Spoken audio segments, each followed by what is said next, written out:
앞뒤에 계신 분들과 함께 한번 메리 크리스마스 한번 인사하시면 좋겠습니다. 메리 크리스마스.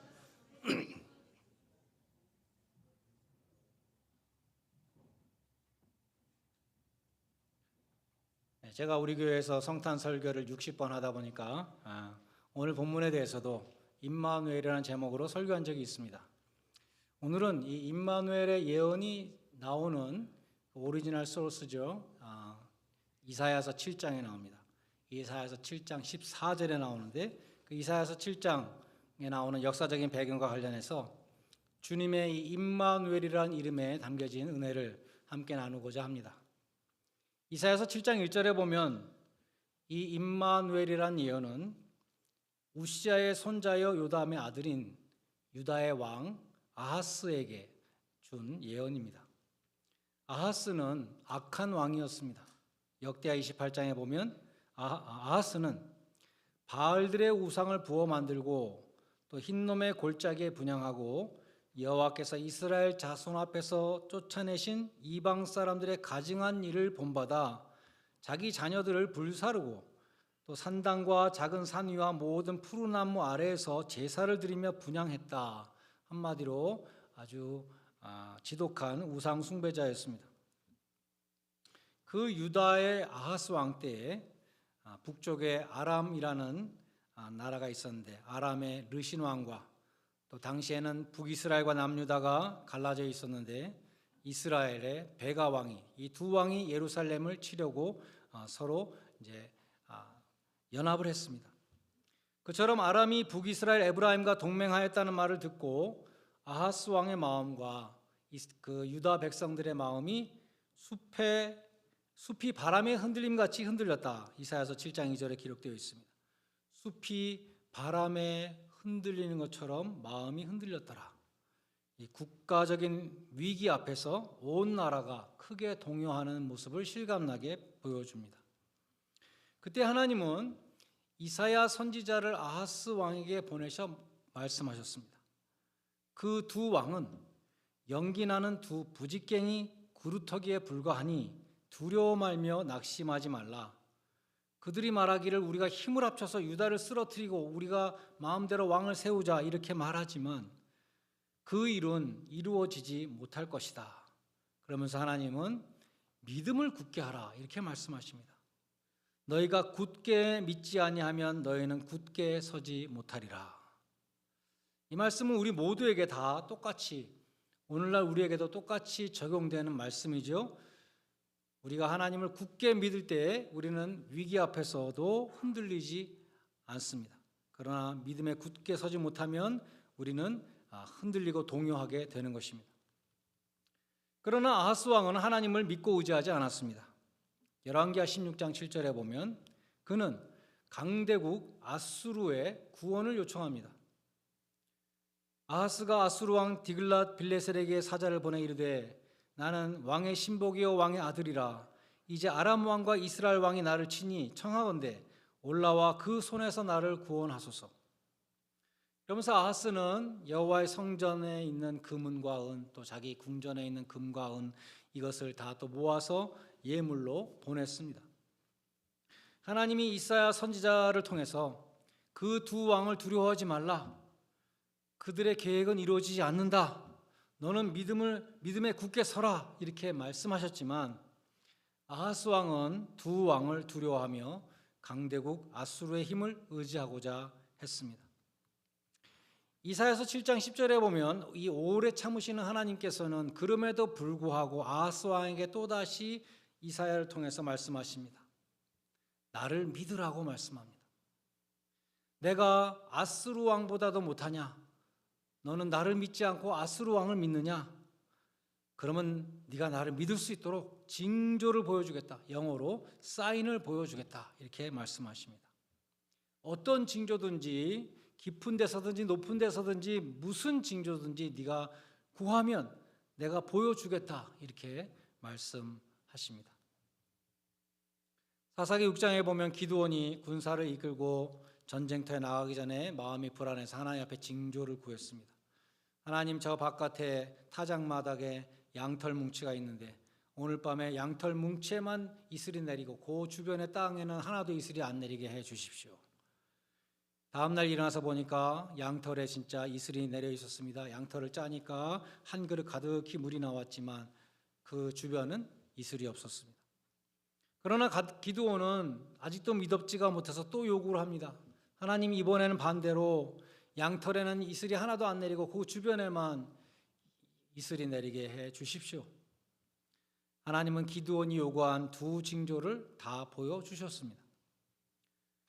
하나님은 아하스 왕의 아들인 히스기야 왕에게도 징조를 보여주셨습니다. 히스기야 왕이 병들었을 때 하나님이 이사야 선지자 보내서 말씀하십니다. 내가 네 기도를 들었고 네 눈물을 보았노라. 네가 3일 만에 여호와의 성전에 올라가서 나를 경배하게 될 것이고 내가 너의 수명을 15년을 늘려줄 것이다.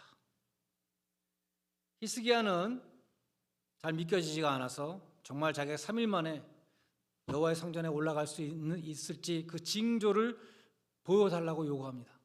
그래서 하나님이 히스기야 왕에게 해식의 그림자가 뒤로 10도 물러가는 징조를 보여주셨습니다. 하나님은 지금 아하스 왕에게도 징조를 보여주겠다 이렇게 말씀하십니다. 네가 나를 못 믿고 이렇게 강대국을 의지하니 네가 나를 믿을 수 있도록 징조를 보여줄 테니까 무슨 징조든지 네가 원하는 것을 구하라라고 말씀합니다. 그때 아하스가 뭐라고 대답했는가? 나는 구하지 아니하겠나이다.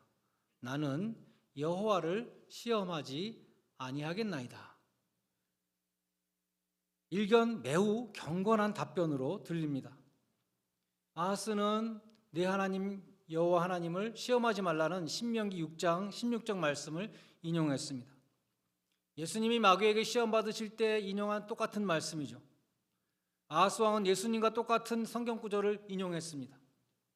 그러나 아하스 왕은 성경을 어뷰스했습니다.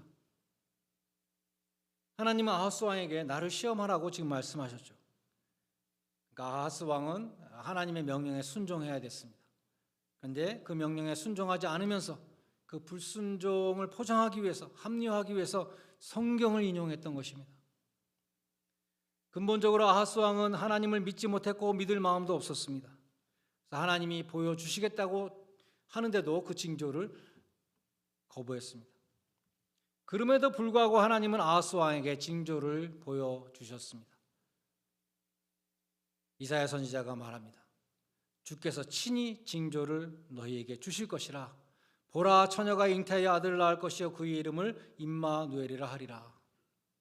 임마누엘의 뜻은 하나님이 우리와 함께 계시다. 영어로 God with us입니다. 임마누라는 것은 with us, 함께 계시다고, 엘은 하나님이죠. 하나님이 함께 하시는 징조가 어떻게 나타날 것인가? 임마누엘이라는 이름의 이 아이가 자라서 철이 들기 전에, 다시 말해서 수년 내에, 머지않은 미래에 네가 미워하는 그 두 왕의 땅이 황폐하게 될 것이다. 하나님이 말씀하신 대로 그 두 왕이 지금 말하기를 예루살렘 멸망시키고 자기 마음대로 퍼핏 킹을 세우고 할 것이라는 그 계획이 이루어지지 않을 것이다. 그것이 징조라는 것입니다. 또 한 가지 징조는 네가 하나님보다 믿고 의지했던 그 아수르 왕이 너를 돕는 것이 아니라 쳐들어와서 일찍이 없었던 큰 재앙을 이 땅에 일으킬 것이다.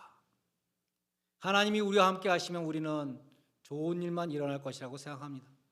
그러나 성경을 보면 하나님이 함께 하실 때, 하나님이 임하실 때는 두 가지가 동시에 일어나는데 그것은 구원과 심판입니다. 이사야서 7장 14절의 이 역사적인 배경에 비춰볼 때 임마누엘 예수님은 하나님이 우리와 함께 하심을 보여주는 징조로 오셨습니다. 우상을 숭배하지 말고 세상을 사랑하지 말고 자기 자신이나 자기가 가진 것을 의지하지 말고 혹은 다른 사람도 의지하지 말고 힘센 사람 의지하지 말고 오직 나를 믿으라라는 그 하나님의 말씀이 육신이 되어 오신 것입니다. 순종하여 믿는 자는 구원을 받을 것이요 믿지 아니하는 자는 심판을 받습니다. 요한복음 3장 18절은 말씀합니다. 믿지 아니하는 자는 하나님의 독생자의 이름을 믿지 아니함으로 벌써 심판을 받은 것이니라. 요한 1서 5장 5절은 이렇게 말씀합니다. 예수께서 하나님의 아들이심을 믿는 자가 아니면 세상을 이기는 자가 누구냐? 그 말씀에 바로 이어서 예수님의 성육신을 말씀합니다. 이는 물과 피로 임하신 이시니 곧 예수 그리스도시라. 예수 그리스도 안에서 하나님이 함께 하심을 믿는 자마다 세상을 이긴다. 이것이 성탄의 기쁜 소식인 것입니다. 여기서 세상이라는 것은 요한일서 5장 19절이 말씀하는 악한 자 안에 처한 세상, 하나님께 반역하고 타락한 세상인 것입니다. 하나님이 함께 하심을 믿는 자마다 죄악된 세상을 이기고 어떠한 위기와 어려움이 올지라도 동요하지 않는다는 것입니다. 이것을 가장 잘 보여주는 예를 우리는 민수기 13장에서 찾아볼 수 있습니다. 이스라엘의 12지파를 대표하는 12명의 정탐꾼이 가나안 땅을 다녀오고 와서 보고를 합니다. 그 중에 10명의 정탐꾼은 이스라엘 백성들을 낙담시키는 보고를 했습니다. 그 땅의 성읍은 견고하고 그 거민들은 강하다. 그 거민들은 키가 굉장히 크고 장대한 자들이고 대장부들이고 우리가 그들 앞에 서면 꼭 메뚜기처럼 보인다. 우리는 도저히 이길 수 없다. 이렇게 보고했습니다. 이 말을 듣고 낙심한 이스라엘 백성들은 밤새 울며 소리 높여 울며 애굽으로 돌아가자고 했습니다. 그러나 여호수아와 갈렙은 정반대의 보고를 합니다. 빨리 올라가서 취하자. 우리가 능히 이기리라. 그 땅 백성을 두려워하지 말라. 그들은 우리의 밥이다. 왜냐하면 여호와가 우리와 함께 하시기 때문이다. 12정탐꾼은 똑같은 땅을 똑같이 보고 왔습니다. 왜 정반대의 보고를 했을까요? 그들의 시각이 달랐기 때문입니다. 아주 오래전에 피터 버거 교수라는 유명한 교수님이 있었는데 종교사회학 과목을 들어준 적이 있습니다. 그 과목에서 아직도 기억에 남아있는 단어가 하나 있는데 그것은 methodological atheism이라는 단어입니다. 종교사회학자는 비록 자기가 신자를 할지라도 하나님을 믿는다 할지라도 종교 현상을 분석할 때에 그때는 불신자가 되어야 된다. 그런 뜻입니다. 예를 들어서 지금 미국의 장로교나 감리교나 이런 메인라인 처치들은 지금 다 쇠퇴하고 있고 복음주의 교회들은 부흥하고 있습니다. 그런 것에 대해서 종교사회학자가 분석을 합니다. 정치적으로, 경제적으로, 사회적으로, 심리학적으로 여러 가지 요인을 가지고 분석해서 발표를 할 수 있겠죠. 그렇지만 복음주의 교회들은 기도를 열심히 해서 하나님이 도와주셨기 때문에 부흥했다. 이렇게 말하는 것은 학문적인 얘기가 아니라는 것입니다. 학자는 종교 현상을 분석할 때 신의 역할을 배제한다. 무신론자가 되어야 된다 하는 그러한 이야기입니다. 이 민수기의 기사에서 보면 열 정탐꾼의 보고는 무신론자의 보고였습니다. 합리적이고 객관적인 과학적인 그러한 보고였습니다. 이스라엘의 병력으로는 가나안 거민과 싸워서 이기지 못한다는 것입니다. 이성적이고 합리적이지만 그러한 사고가 곧 언제나 신앙적인 것은 아닙니다. 그들의 보고는 무신론적인 분석에 근거했습니다. 무슨 말입니까? 하나님이 함께 하실 경우를 배제했습니다. 하나님이 개입하시는 경우는 고려하지 않았습니다. 그에 반해서 여호수아와 갈렙의 평가는 무엇입니까? 여호와께서 우리를 기뻐하시면 우리를 그 땅으로 인도하여 들이시고 그 땅을 우리에게 주실 것이다. 여호와는 우리와 함께 하시느니라. 그러므로 두려워하지 말라. 이것이 그들의 외침이었습니다. 믿음과 불신의 차이가 무엇입니까? 이 열정탐꾼과 여호수아와 갈렙은 하나님이 함께 하시면 거기서 갈라졌습니다. 여기서 믿음의 시각이 있는 것입니다. 성탄의 메시지는 무엇입니까? 하나님이 함께 하시면 이 아니고 임마누엘, 하나님이 우리와 함께 하신다. 이것이 성탄의 메시지 임마누엘의 그 사인입니다. 하나님은 이사야서 43장에서 약속하셨습니다. 네가 물 가운데로 지날 때에 내가 함께할 것이라. 강을 건널 때에 강물이 너를 침몰치 못할 것이고 불 가운데로 행할 때에 네가 타지도 않고 불꽃이 너를 사르지도 못하리니 대저 나는 여호와 내 하나님이요 이스라엘의 거룩한 자요 네 구원자임이라. 주님은 위기의 현장에 함께 하십니다.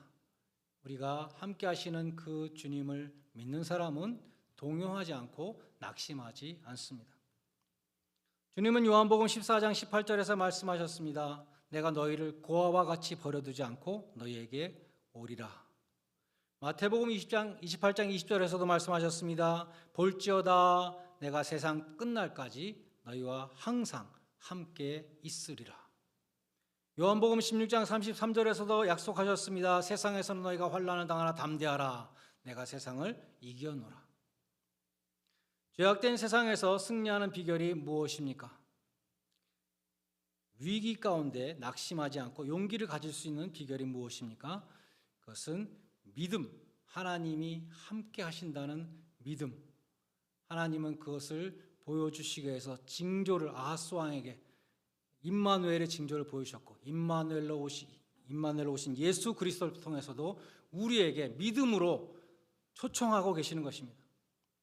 하나님이 이사야를 통해서 말씀하셨습니다. 너희가 굳게 믿지 아니하면 굳게 서지 못하리라. 임마누엘 예수님을 징조로 보내신 하나님은 우리를 믿음으로 초대하십니다. 너희가 믿음에 굳게 서면 어떠한 위기에서도 흔들리지 아니할 것이요. 반면에 너희가 아수르를 의지하면 하나님을 의지하지 않고 아수르를 의지하면 아수르의 멸망을 당할 것이다. 그것이 이사야서 7장에 나타난 임마누엘의 사인이었습니다. 이 성탄주일에 임마누엘 예수님을 통해서 우리에게 나를 믿으라라고 초청하시는 그 하나님의 초대에 순종하셔서 악한 세상을 능히 이기고 하나님이 주시는 은혜와 평강을 누리시는 복된 성도들이 다 되시기를 주님의 이름으로 간절히 축원드립니다. 기도하시겠습니다. 하나님 아버지, 우리의 동반자가 되시며 우리의 구원자가 되시는 그 주님의 탄생을 우리가 이 시간 맞이하며 우리 마음 가운데 큰 기쁨이 있기를 원합니다. 세상 사람들은 기뻐할 수 없는 환경에서도 기뻐할 수 있는 저희들 될 수 있도록 도와주시고 어떠한 환경 속에서도 우리를 버리지 아니하시며 떠나지 아니하시는 그 하나님으로 인하여 기뻐하며 감사하게 하여 주시옵소서. 나를 구원하시기 위해서 육신을 입고 오신 주님, 십자가에서 나 대신 버림을 당하신 그 주님 앞에 꿇어 엎드려 경배하는 복된 성탄절이 되게 하여 주시옵소서. 예수님의 이름으로 기도드리옵나이다. 아멘.